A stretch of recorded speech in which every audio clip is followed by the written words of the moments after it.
I think I chose the Geography and Environmental department because I love the focus of, well, the combination between environmental and economics.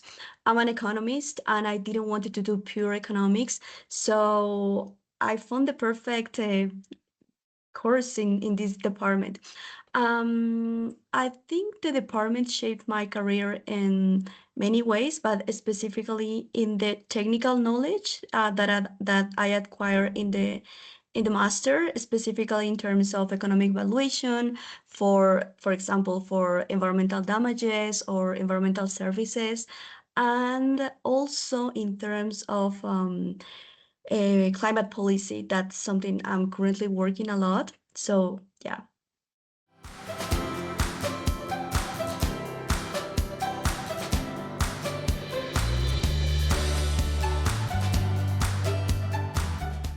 Okay, so I would say that the most important skill that I acquired was the quantitative skills. I took three quantitative courses during the master, and I would say that the most useful ones were the all the causality knowledge because, for example, because of that I can do and estimate the drivers of deforestation. That's something I'm working a lot right now.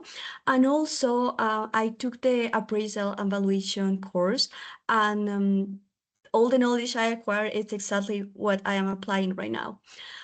Some advices that I could give to perspective or current students would be that in this, although it might sound very weird, but I would say that for quantitative skills, you need to be creative because, for example, if you're going to use an instrumental variable, you need to use your creativity to um, get that variable that would be your instrumental variable. Um, Another advice would be that I don't think that students will find like a silver bullet methodology or variable. There are a lot of study cases that you can look up to.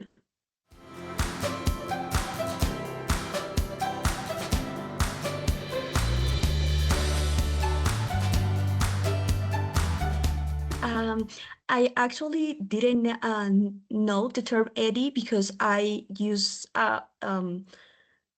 more complete term, which is GEDSI, GEDSI, which is Gender Equality, Disability, and Social Inclusion. And I'm currently working with in a project with UK Pact. So I think this kind of approach can give a more comprehensive overview of, for example, in my case, I was working on the update of the agricultural sector, agricultural indices in Bolivia, and this approach was very helpful because it allowed us to consider indigenous population, what are the difference between women and men. So I would say that this approach can give us a more comprehensive aspect of a specific sector.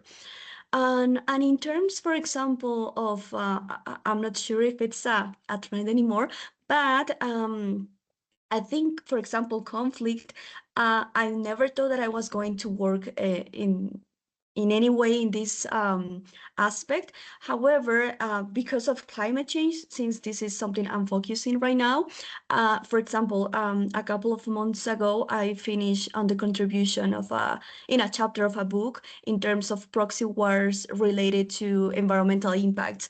I decided to do it in terms of the gold exploitation in both South America and Africa. So I think these topics are moving forward in a way.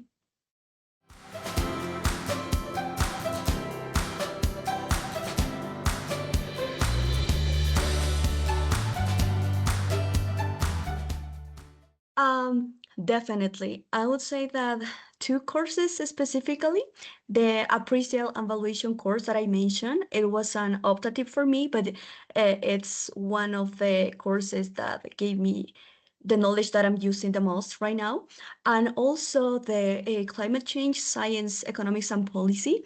I think this course gave me, well, I work with economy, so I would say that this course gave me the economic aspect of climate change, which is very important, for example, to understand what would be the best, the famous max, the marginal abatement costs, what would be the best strategy to implement in this specific sector, what's the most efficient aspect to, I mean, what's the most efficient technology or path to get to net zero. So I would say those courses. And specifically, I think that my dissertation supervisor, Jeffrey Pagel, which, well, we currently, we still talk a lot. He gave me advices in different aspects on how to move forward in my career path. So definitely, I would say that there are courses and specific people from LSE that shaped my professional path.